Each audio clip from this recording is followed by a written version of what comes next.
Bonjour à vous tous. Nous nous retrouvons de nouveau avec notre thème général « Connais-toi toi-même ». Nous nous sommes dit déjà que l'homme est un univers au complet et qu'à l'extérieur, il n'existe rien de plus que nous possédons en nous tout ce que nous voyons autour de nous, ce que nous ne connaissons pas encore, tout ce qui remplit l'univers. Il y a des soleils, il y a des planètes, il y a des galaxies en nous. Juste le cerveau que l'homme a est une miniature de galaxie. Alors, il en reste encore beaucoup à connaître, à percevoir et à saisir à quel point l'homme est complet. Dernièrement, nous avons parlé comment l'homme se débarrasse de son corps physique, de ses autres corps, pour arriver à un état où l'âme n'utilise plus les corps, d'où elle regarde seulement la terre, elle regarde l'école et d'où elle projette sa nouvelle démarche, d'où elle projette sa nouvelle vie.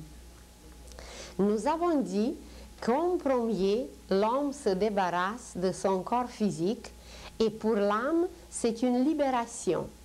Mais nous, on appelle cette libération la mort parce que la conscience humaine, comme elle est trop limitée, elle ne voit pas l'acheminement qui se poursuit même après quand l'âme s'est retirée du corps. Nous avons dit que dans le cœur, il y a un courant qui s'appelle le courant de la vie, et au moment, quand ce courant est coupé, quand l'âme retire ce courant, c'est ce moment qui est appelé la mort. Et instantanément, l'âme commence à voir, à dérouler les événements de la vie dans le sens inverse, qui étaient enregistrés sur une petite bobine éthérique dans un seul atome qui se trouvait dans notre cœur, qui s'appelle l'atome germe. Et tout ce travail de l'âme s'appelle le panorama de la vie passée. Vous pouvez le voir sur une image graphique qui concerne justement la libération du corps physique qui est la mort. Alors, la mort en premier, c'est le moment où l'âme se retire du corps, c'est le moment où elle retire le courant de la vie et elle commence un autre travail qui continue quand même au niveau physique, mais il concerne le corps éthérique. C'est à travers l'éther, à travers le corps éthérique qu'elle voit le panorama de la vie. Le panorama de la vie passée qui est fait par l'âme, et l'âme regarde les images en reculant dans le temps. Dès qu'elle s'est libérée de la mort, dès qu'elle s'est libérée du corps, dès qu'elle a accompli ce travail de regarder la vie sur le panorama, elle poursuit son chemin. Et nous nous sommes dit que la mort, c'est instantané et le panorama de la vie dure de 18 heures jusqu'à 48 heures qui donne 3 jours. Et ensuite, elle continue son passage, elle passe par le purgatoire où elle se libère du corps astral bas. Et elle est régie dans ce monde par la loi de la répulsion. Et c'est cette loi qui permet que toute matière qui était trop grossière, toute matière qui était trop dure, qui était trop collante, qui ne correspondait pas aux vibrations de l'âme, elle se débarrasse par la loi de la répulsion. Et par la suite, elle passe par une autre région qui s'appelle la région limitrophe,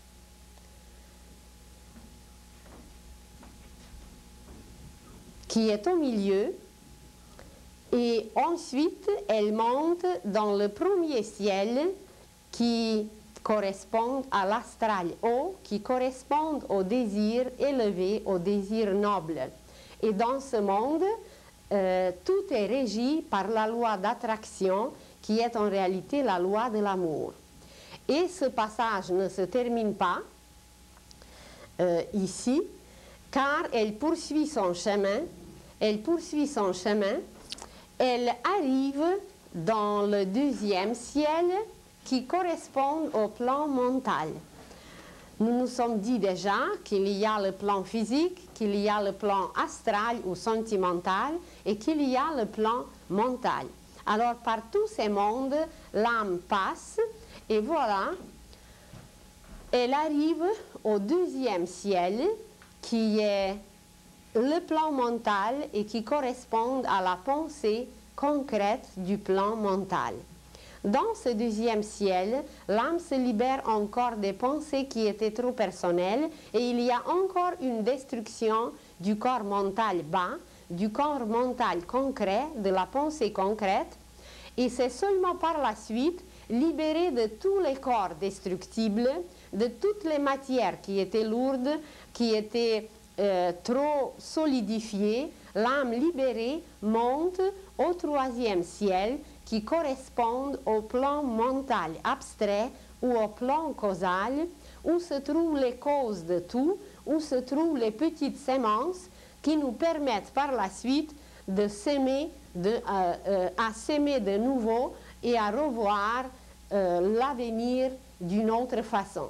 Et c'est dans le troisième ciel que l'âme projette une vie nouvelle, que l'âme regarde comment ça va aller pour la prochaine vie, elle projette tout ce qui existe de nouveau.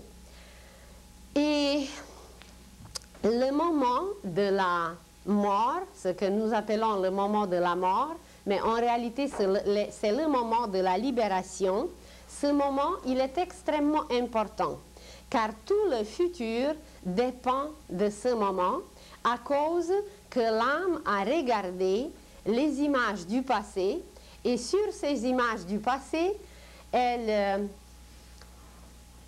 retire les causes, elle retire les erreurs, elle retire tout ce qui était mal fait.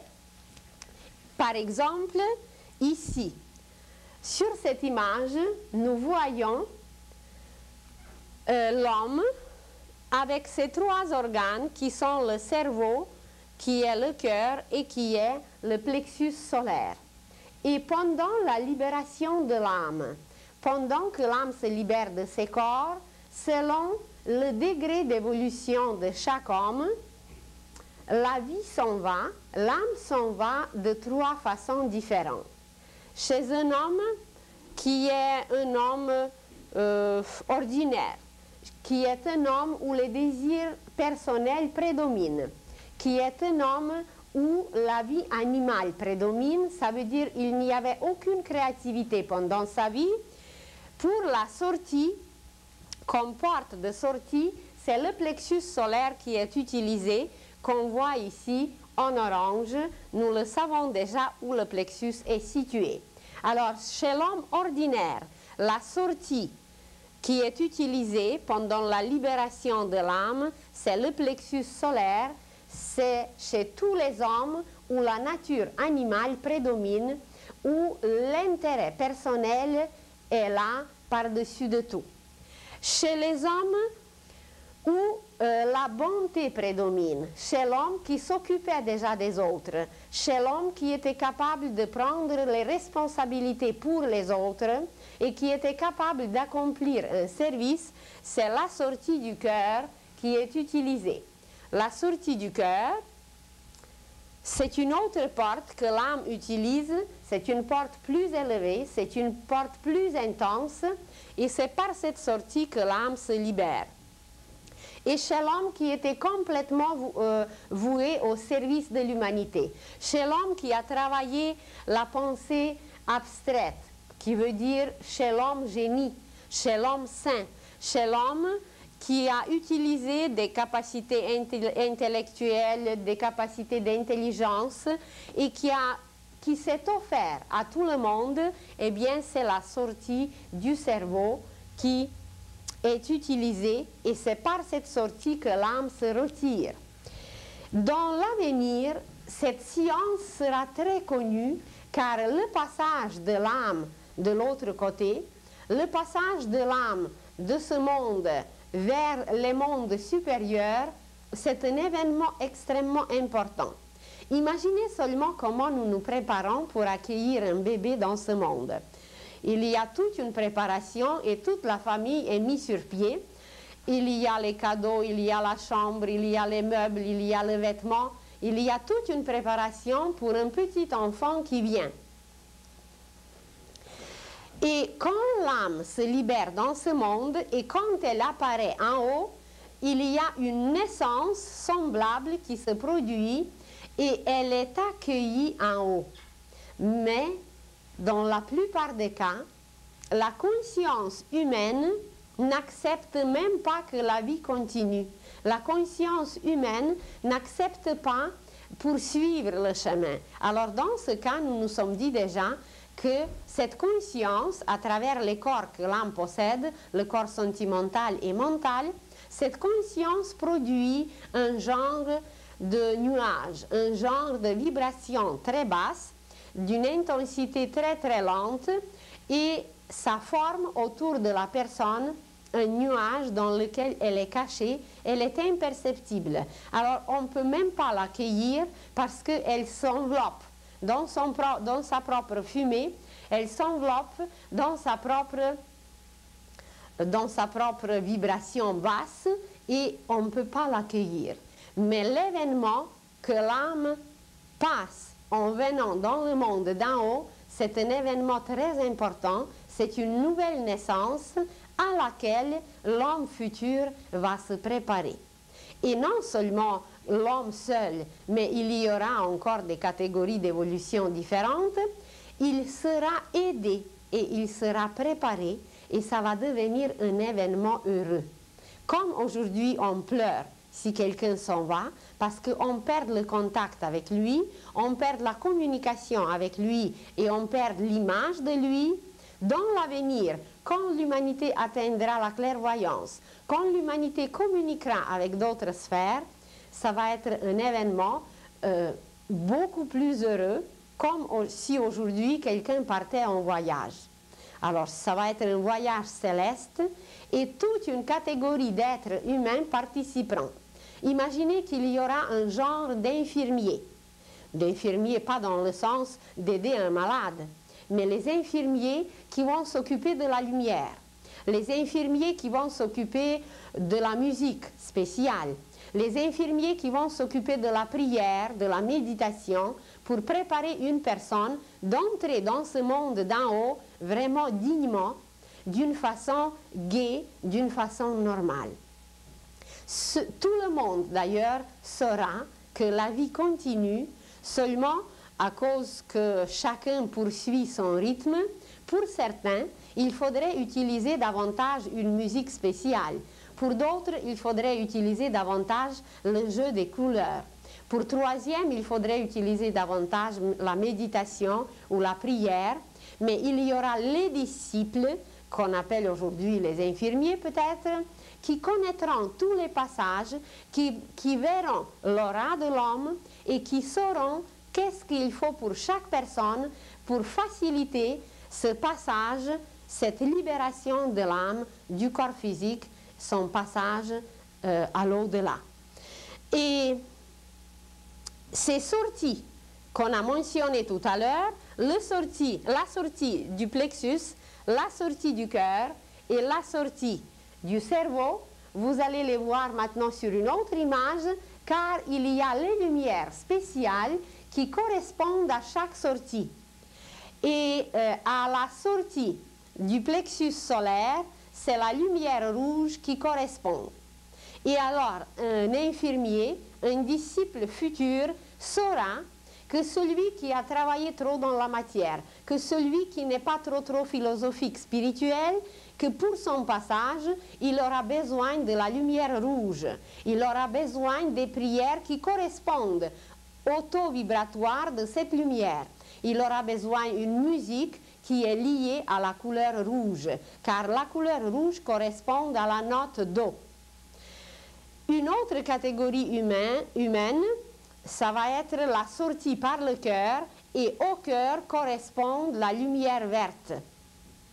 Et c'est avec cette lumière qu'ils travailleront et qu'ils choisiront la musique qui est liée à cette couleur et qu'ils choisiront les prières, la méditation qui a le taux vibratoire correspondant à cette lumière qui est liée au cœur. Seulement pour le passage d'en bas en haut. Et pour la sortie de la tête, ça va être la lumière orange. Pour la sortie du cerveau, ça va être une lumière orange. Et regardez que ces trois lumières, nous les rencontrons à chaque coin de rue.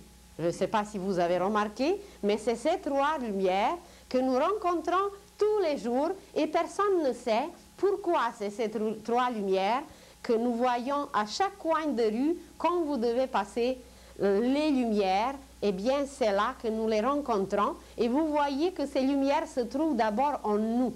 Et celui qui les a choisis, celui qui les a placées pour faire un passage, c'est d'ailleurs pour faire un passage, seulement ce n'est pas un passage de l'âme, c'est un passage du corps.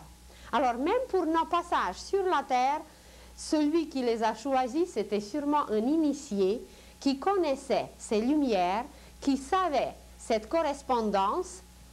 Et voilà, il les a présentées aux humains pour les préparer. Il les a présentées pour montrer que voilà, tout ce que vous voyez à l'extérieur, c'est en vous, ça correspond à quelque chose en nous. Et cette connaissance nouvelle n'est pas lointaine. Il y aura quelques petites découvertes encore par la science et ensuite tout le monde acceptera. Pour tout le monde, ça va être très clair et ce qui est appelé aujourd'hui la mort va devenir un événement le plus heureux parce que nous communiquerons avec l'âme qui a décidé de partir d'ici, nous communiquerons avec elle. D'ailleurs, même aujourd'hui, dans certains cas, ça se fait. Nous les verrons, ils viendront nous visiter, nous pourrons parler avec eux, recevoir les messages, recevoir les conseils, et la communication ne sera pas interrompue. Et il y aura donc toute une catégorie justement de disciples ou d'êtres humains.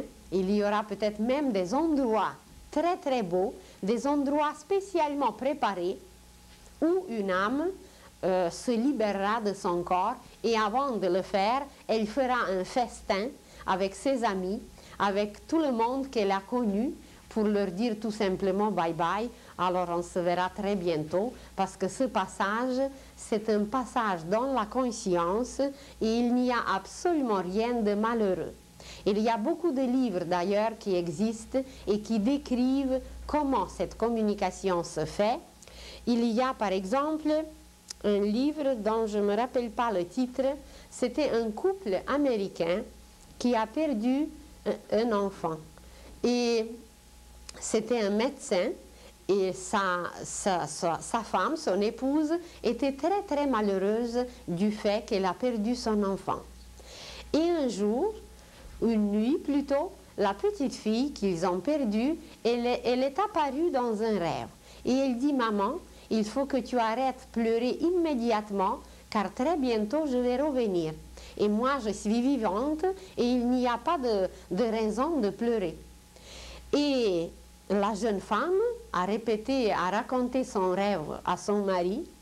Et très bientôt, c'était vrai, elle était enceinte et ce qui était extraordinaire, c'est que la petite fille avait une ressemblance absolue avec la petite fille qui est partie en premier et il ne pouvait pas ne pas croire que c'était le même enfant, que c'était la même petite fille, car elle lui ressemblait comme deux gouttes d'eau.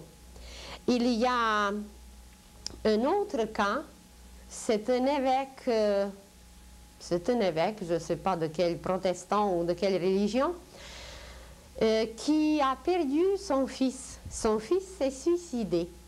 Et par la suite, il a communiqué avec son fils et il a décrit ses communications dans un livre. Il s'appelle James Pike. Il y a d'autres livres qui décrivent justement comment on communique déjà avec les âmes qui s'en vont. La première des choses qu'il faut savoir, c'est qu'il ne faut pas les déranger.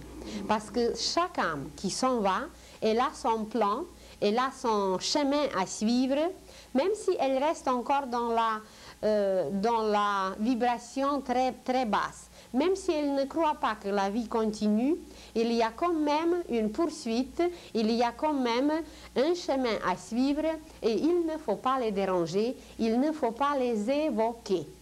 Si eux, ils nous visitent, si eux, ils se présentent, c'est autre chose. Mais nous, il ne faut pas les déranger et il faut avoir les prières les plus douces, les prières les plus belles où on leur envoie beaucoup de lumière, beaucoup de l'amour et où on demande qu'ils poursuivent le plan de l'âme, le chemin que leur âme doit accomplir. Et vous pouvez même rencontrer ici, dans notre monde tout à fait de la 5e race, dans notre monde, dans notre civilisation, vous pouvez rencontrer beaucoup d'êtres qui communiquent même consciemment avec les décédés, avec ceux qui sont partis.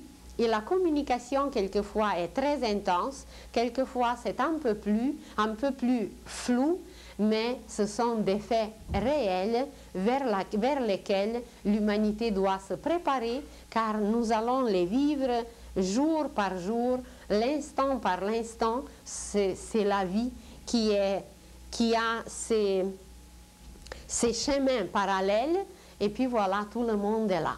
Vous avez l'impression quelquefois que quand vous êtes seul dans la maison, qu'il y a une présence. Et tout d'un coup, vous pensez à votre grand-mère qui est décédée depuis 2 ans. Et vous êtes presque certain que votre grand-mère est dans la maison. Alors, il n'y a pas de certitude vraiment à 100% parce que notre perception sensorielle n'est pas tout à fait développée. Mais à 90%, vous êtes certain qu'elle est là. Et c'est très vrai.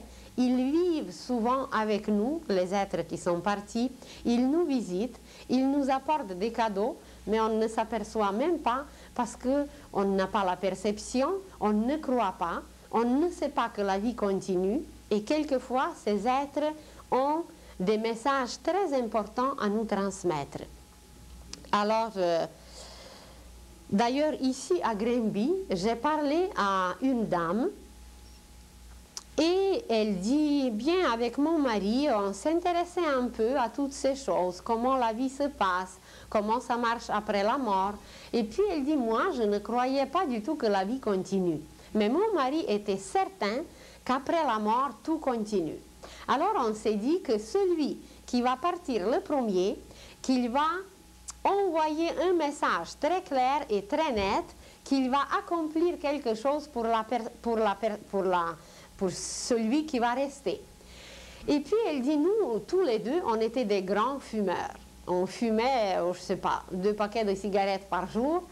Et elle dit, tout d'un coup, bien, il y avait une petite maladie qui était là. Et mon mari, un jour, il est parti en premier.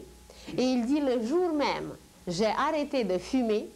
Et depuis, je n'ai jamais touché la cigarette. Et ça fait déjà 10 ans.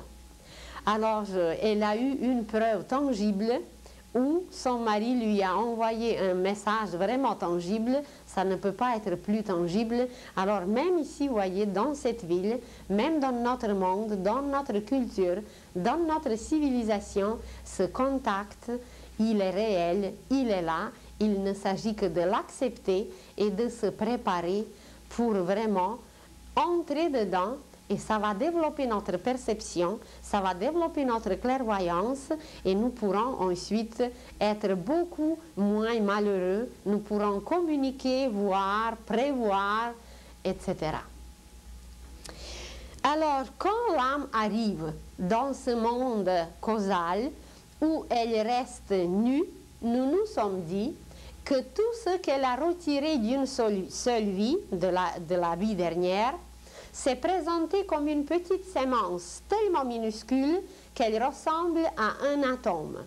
Et c'est dans cet atome, qui s'appelle l'atome permanent, que tout est contenu comme le parfum de la vie, comme les qualités, les vertus qu'on a cultivées, qu'on a travaillées, qu'on a réalisées. Tout est contenu dans cette petite sémence minuscule, mais elle est tellement minuscule qu'elle correspond vraiment à la grandeur d'un atome. Et l'âme, débarrassée des corps ou des vêtements, ce sont les vêtements, elle est un peu comme nous chaque soir. Vous habillez le matin, vous allez au travail, vous mangez, vous rencontrez des amis, vous allez au cinéma, vous faites toutes sortes d'occupations. Et quand on revient chez nous le soir, eh bien, on enlève le manteau, on enlève la veste, on enlève la chemise. Et même à travers les vêtements que nous portons, il y a une correspondance avec les corps de l'âme. Le manteau, le par-dessus, ça, correspond au corps physique. La veste, le chandail, correspond au corps astral ou sentimental. Et la chemise, ce qui colle, ce qui touche le corps, correspond au plan mental parce qu'elle est la plus fine, elle est la plus, d'une matière la plus soyeuse, la plus fine.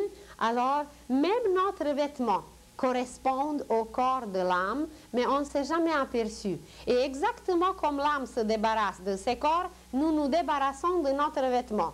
On enlève le manteau, on enlève la veste, on enlève la chemise, et voilà, on reste nu. Et même le passage dont on a parlé, le purgatoire, c'est quoi le purgatoire? Eh bien, c'est le moment quand on prend la douche. Ben, on se purifie de tout ce qu'on a accumulé et attrapé la journée. Et on ne sait pas qu'est-ce qu'on a attrapé, où on s'est frôlé, qu'est-ce que c'est collé sur nous. Et quelquefois, vous êtes allé quelque part et vous ne vous sentez pas bien. Et vous prenez, même ce n'est pas le soir, en arrivant, vous prenez la douche et tout est disparu. C'est parce qu'il y a les échanges qui se font partout. Et il y a des choses qui nous pénètrent, il y a les courants, les couleurs, les matières qui se collent sur nous. Et quand on est juste au niveau physique, c'est juste l'eau physique qu'on a utilisée, c'est déjà débarrassé, notre aura était purifiée, dans nos sentiments quelque chose s'est éclairci, et voilà, tout est correct. Alors, un disciple, un homme éclairé, en sachant que l'âme doit passer après la vie par le purgatoire et que dans ce purgatoire, l'âme doit se débarrasser de toutes ces matières lourdes, personnelles, égoïstes, un disciple accomplit ce travail tous les jours. Jésus nous a dit, allez vous réconcilier avec votre voisin, avec ton frère, avant que le soleil se couche. Ça veut dire réglez tous vos affaires, mettez tout en ordre, débarrassez-vous de tout, ce qui peut vous causer des remords, ce qui peut vous causer des ennuis, réglez tous vos affaires avant que le soleil se couche. Eh bien, c'est ce qu'il nous a conseillé, justement, de nous purifier des pensées de jalousie, des sentiments d'envie, même au niveau physique, des coups qu'on a donnés, des coups durs, alors de nous débarrasser, de nous harmoniser. Aujourd'hui, on dirait de nous harmoniser avec tout, avec la nature, avec l'univers, avec Dieu, avec nous-mêmes. Et pour faciliter le travail de l'âme à travers le purgatoire, on peut le faire tous les jours. Parce que nous ne savons pas encore comment utiliser l'eau. Nous croyons qu'il existe seulement l'eau physique que nous utilisons. Mais nous pouvons utiliser aussi l'eau astrale, qui est l'eau sentimentale, parce que nos sentiments coulent comme l'eau. Nous pouvons nous purifier par une lumière au niveau de la pensée. Et le soir, quand nous nous lavons, eh bien c'est juste d'avoir une pensée ou de dire, de s'adresser à l'ange de l'eau. Il y a tout un travail merveilleux qu'on peut accomplir avec l'ange qui fait couler l'eau, qui fait chanter d'autres petits esprits dans l'eau. Vous entendez quelque part des chutes. Et même si c'est une mélodie très monotone, ça crée en nous un calme. Ça crée en nous quelque chose est apaisé. Quelque chose, comme si quelque chose est enlevé. On se débarrasse de quelque chose et on est bien. Vous entendez un ruisseau. On ne sait pas qu'est-ce qu'il nous a dit, mais le ruisseau nous parle. Et on peut parler avec le ruisseau et il va nous révéler qu'est-ce qu'il faut faire. Quand il va être un peu plus fâché, eh bien c'est qu'on a trop d'impureté. Et puis à tout d'un coup, il se met à parler plus doucement. Mais c'est qu'il est plus gentil, qu'il est plus content de nous, parce que sa musique correspond plus avec notre musique. Alors à chaque instant de la journée, 25 heures par jour, on peut faire un travail merveilleux avec tout ce qu'on touche, avec tout ce qu'on fait, et faciliter énormément le travail de l'âme. Parce que nous installons en nous un rythme. Et ce qui est très important pour tout travail de l'âme, c'est un rythme. Vous prenez la base de notre existence sur la terre, eh bien, regardez le cœur. Regardez comment son travail est rythmique. Vous prenez la respiration et regardez comment la respiration est rythmique.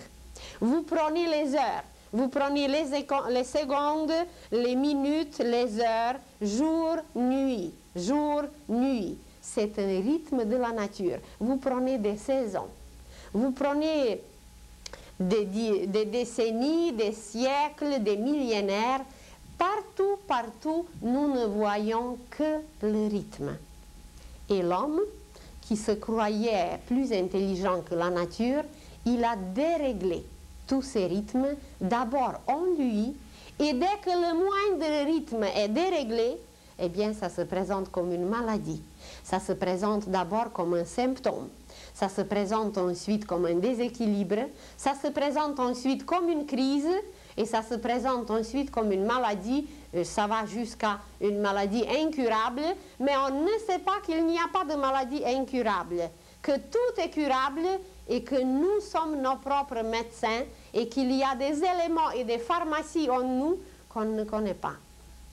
Alors, la première règle, c'est de vivre en harmonie avec la nature, c'est de vivre en rythme avec de l'âme, vivre son rythme. Parce que c'est elle qui est la directrice, c'est elle qui est la maîtresse, et quand on le fait, eh bien rien n'est déréglé, et comme vous le dites, tout marche comme sur des roulettes. Sur des roulettes où on voit la vie en rose. Nous allons parler un jour d'où ça vient, et vous allez voir que dans notre cerveau, il y a des cellules roses comme des petites pyramides, et quand ces petites pyramides sont nourries, il y a une connexion qui se fait, et bien c'est là qu'on voit la vie en rose. Parce que la circulation est installée, mais de cela nous parlerons plus tard. Alors, le but de chaque être sur la terre, c'est d'écouter le rythme de son âme et de le suivre, de l'accomplir. Et plus nous accomplissons le rythme de l'âme, plus nous sommes heureux. Nous aurons l'épreuve tangible, c'est que notre joie, notre bonheur seront ininterrompus. Et plus on dérègle le rythme de l'âme, qui est le rythme universel, qui est le rythme naturel, plus nous le déréglons, plus nous sommes malheureux. Et qu'est-ce que tout le monde recherche?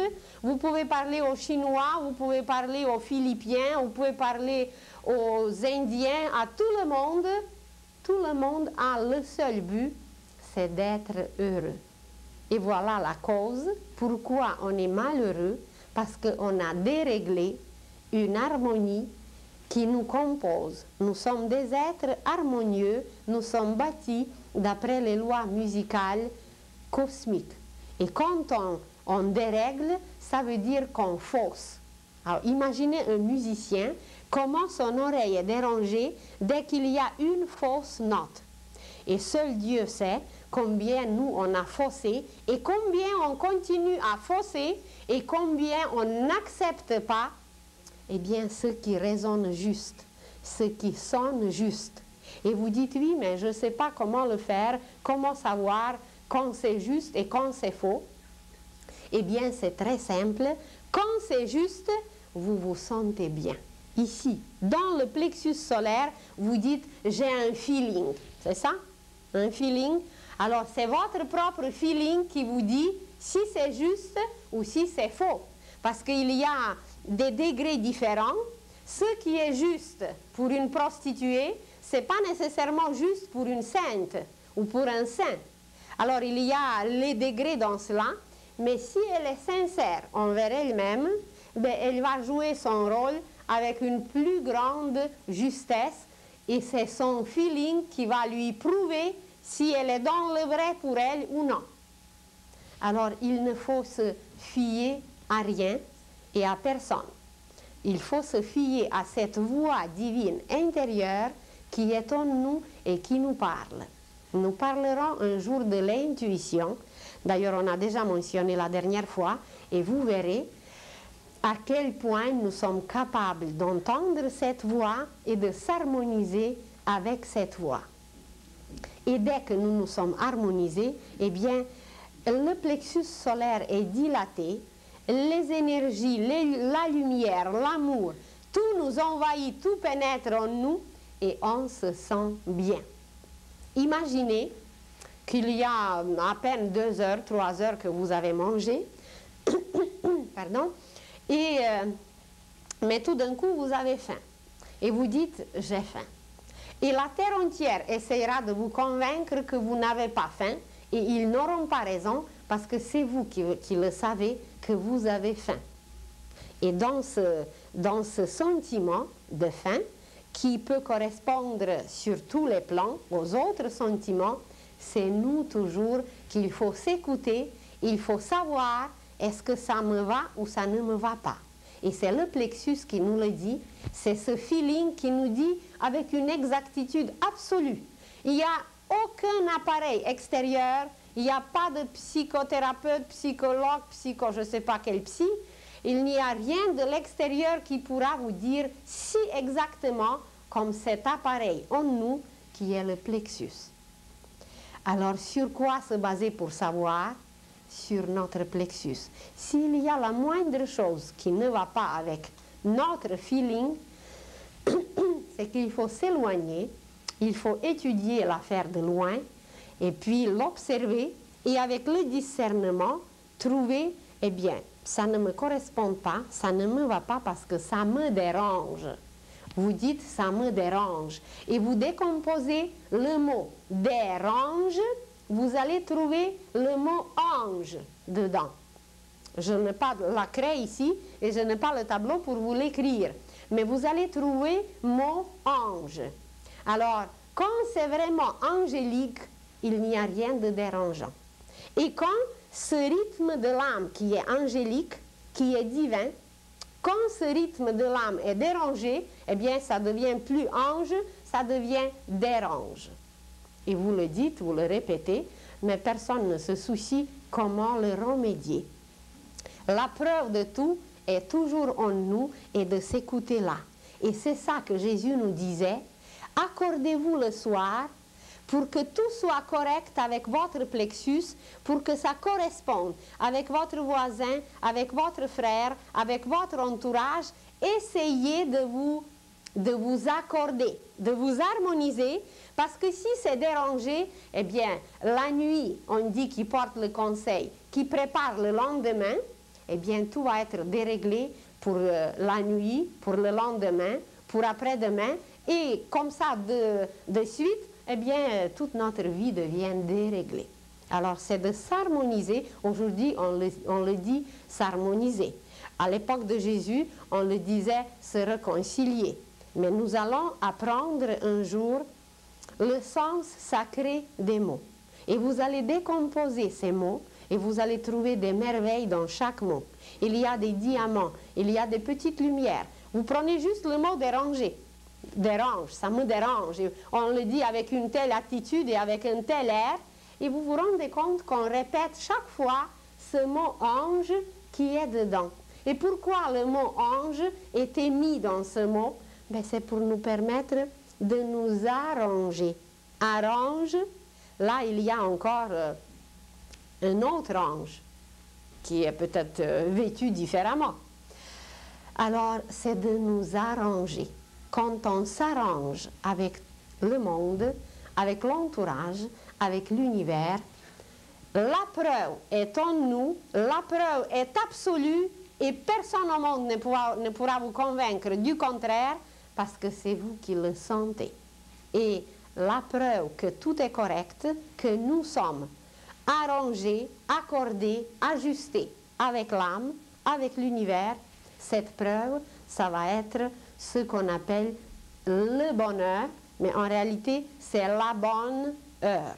C'est une heure qui est bonne parce qu'on s'est arrangé, on s'est accordé, on s'est ajusté, tout est en nous juste et rien ne fausse.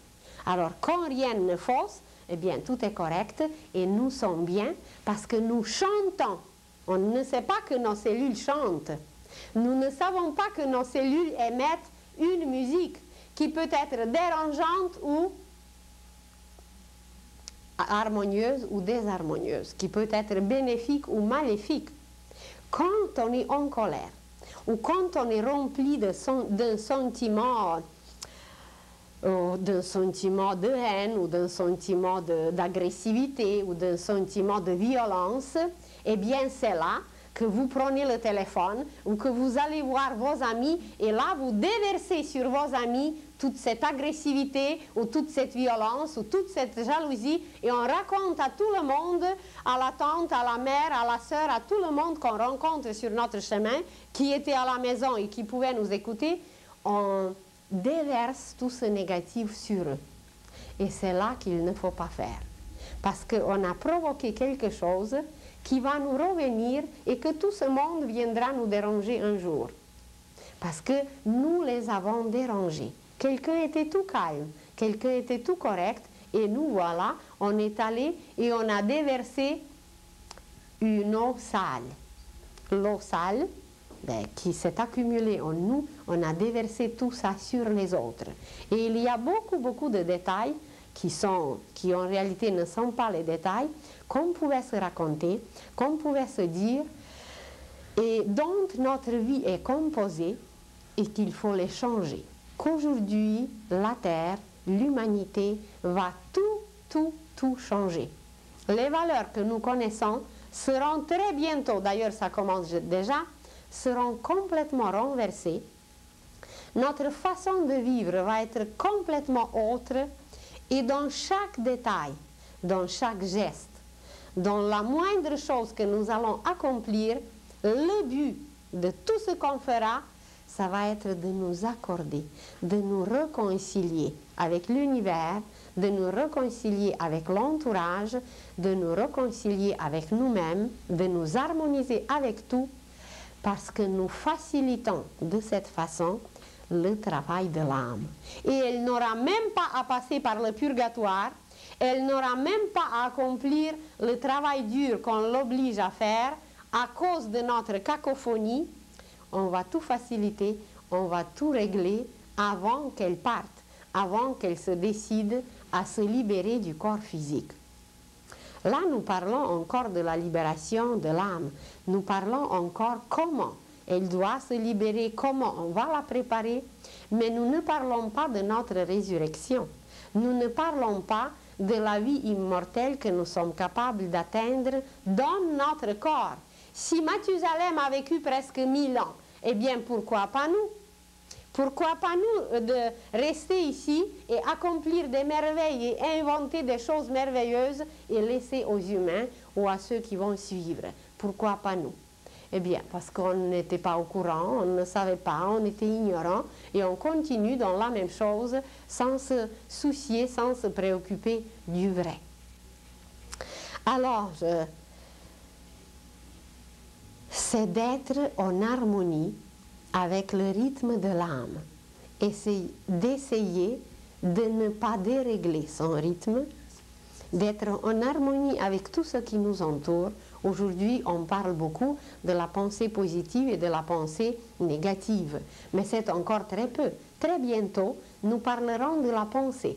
Et vous verrez à quel point nous sommes les enfants quand il s'agit de la pensée. Nous n'avons aucune idée quelle pensée nous a traversé, quelle pensée on a captée, qu'est-ce qu'on peut faire avec cette pensée, est-ce qu'elle est utile pour nous, est-ce qu'elle est réalisable, et quelquefois nous nous nourrissons, parce que sur chaque plan on se nourrit.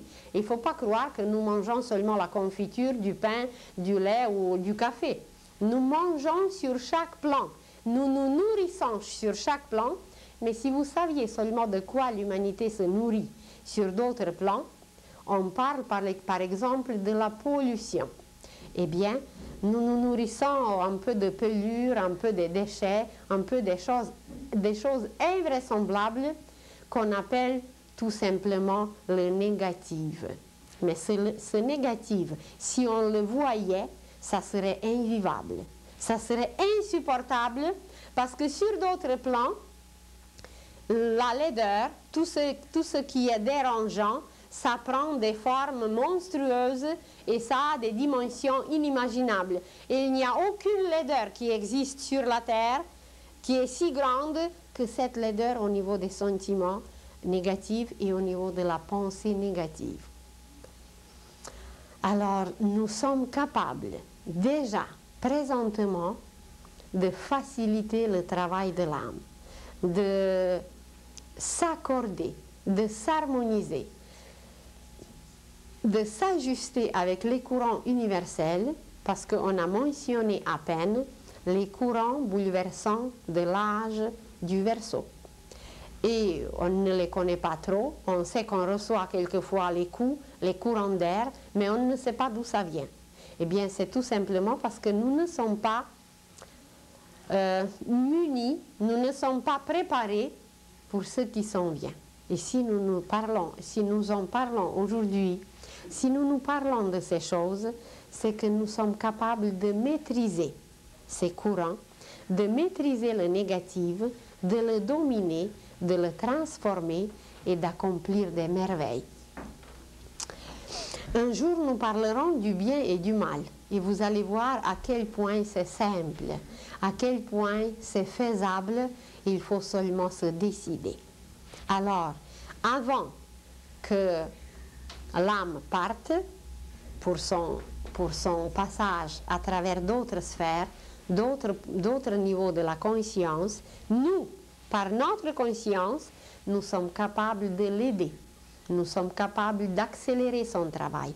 Nous sommes capables de faciliter son travail si nous vivons chaque jour comme il faut, si nous vivons chaque jour harmonieusement, si nous accomplissons nos actions, nos gestes le plus délicatement possible, sans violence, sans dérangement, sans agressivité. Et se réconcilier avant que le soleil se couche, c'est toute une phrase, c'est tout un programme pour la vie. Car un disciple sait qu'avant de se préparer pour le sommeil, car il y a toute une préparation pour le sommeil. Aujourd'hui, personne ne le fait parce que personne ne sait qu'on peut travailler, collaborer avec notre âme, qu'on peut aller chercher des merveilles, des images qui s'appellent l'imagination, et bien pour les réaliser, pour éclairer les humains, pour éduquer les enfants, pour faire des oasis, pour faire des jardins botaniques, pour faire des merveilles et de fructifier la terre.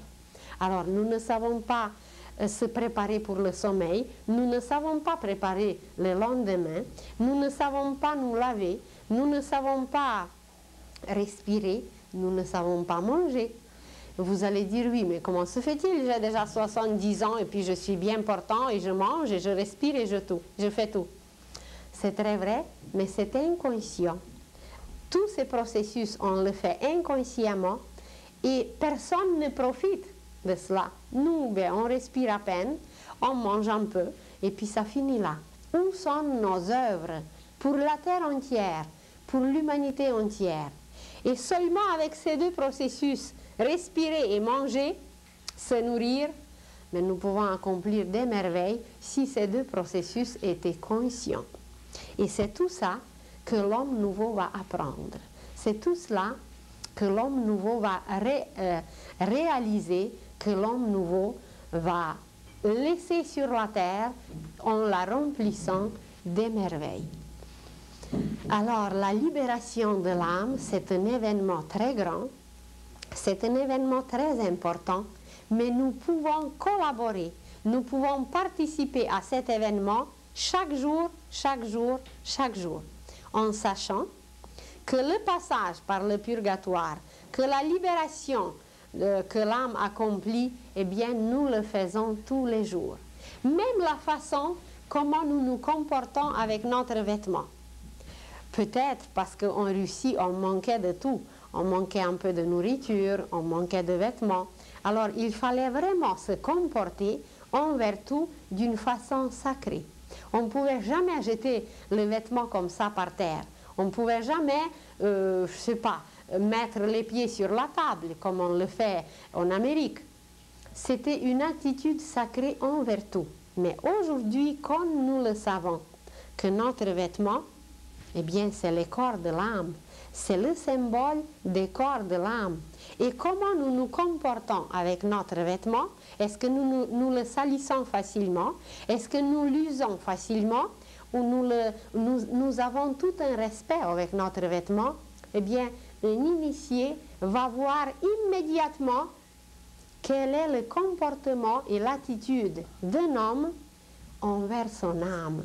Comment sa conscience agit envers son âme, parce que en réalité, le corps physique, sentimental et mental, ce sont les appareils de l'âme. Ce sont les instruments de musique. Alors, imaginez un musicien qui vient et qui va jeter son violon comme ça, comme nous on jette le vêtement. Comme nous on est habitué de jeter n'importe quoi, eh bien, c'est que ce n'est pas un musicien. C'est un mauvais musicien et qu'il ne pourra jamais donner son prochain concert parce que son violon sera brisé. Alors, c'est un comportement qui révèle beaucoup, beaucoup de choses. Seulement comment on se comporte envers la nourriture, ça dévoile déjà tout. Seulement comment on sourit, ça dévoile déjà l'homme. Sans parler comment il se comporte envers son vêtement, parce que dans son vêtement, il y a la correspondance avec les corps de l'âme. Alors, voyez, tout nous révèle, tout nous trahit.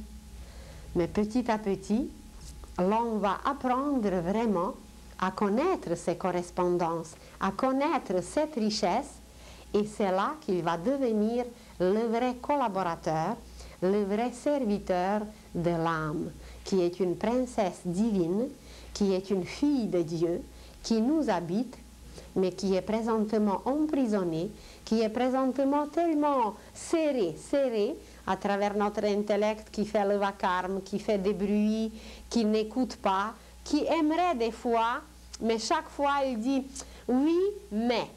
Alors chaque fois quand vous dites mais, c'est l'intellect qui le dit parce qu'il veut détourner, parce qu'il veut s'éloigner, parce qu'il n'est pas prêt à servir. Chaque fois quand on dit mais, c'est un mot de l'intellect, ce n'est pas le mot du cœur. Le cœur se tait et il travaille. Il ira en avant, il ira servir n'importe qui, n'importe où, n'importe comment. Mais l'intellect, ça va être mais. J'irai, mais je n'ai pas le temps. J'aimerais beaucoup, oh, mais j'ai mes préoccupations, mes affaires, etc. Alors, ce qui est le plus urgent, c'est de nous harmoniser avec l'âme, c'est de nous mettre en accord avec l'univers et toute notre vie sera transformée. Et ce que nous connaissons comme malheur, ce que nous connaissons comme les dérangements, ça va complètement disparaître de notre vie. Et quand ça va disparaître, eh bien c'est là que nous pourrons aider les autres.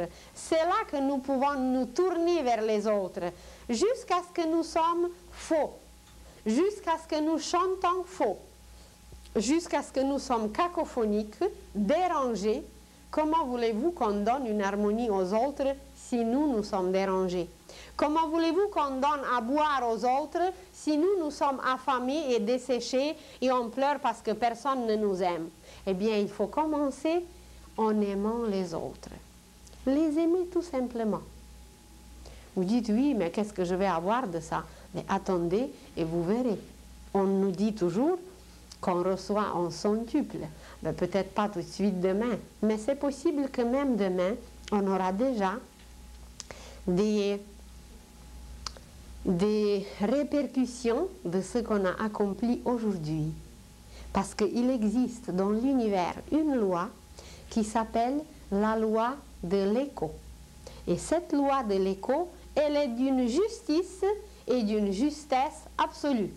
Ça veut dire ce vous avez chanté, vous avez émis un son, eh bien il se répète, et ensuite il revient.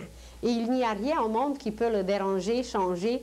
Ça va être notre voix, ça va être notre écho qui va nous revenir. Et alors, en connaissant très peu, on peut accomplir beaucoup. En sachant à peine quelques petits détails, nous pouvons accomplir beaucoup. Alors, l'homme est capable aujourd'hui de s'accorder, de s'harmoniser avec l'âme qui a seulement des pensées les plus lumineuses, les pensées les plus remplies d'amour, les pensées les plus géniales, mais nous ne voulons pas les accepter parce que nous écoutons notre intellect qui est un enfant, qui est un étudiant en préparation et qui n'est pas toujours sage. Et comment écouter l'âme? C'est par le plexus solaire. C'est là que nous pouvons l'aider pendant la vie, chaque jour, et c'est là que nous pouvons l'aider même après, quand elle s'est retirée du corps physique. Alors, le passage de l'âme par la terre, par la matière, est indispensable, mais dans son passage, nous pouvons collaborer, nous pouvons la servir, nous pouvons être extrêmement utiles dans tout son travail, et dans ce cas, nous devenons les citoyens de l'univers, nous devenons l'homme parfait, l'homme cosmique qui n'est rien d'autre que Jésus-Christ.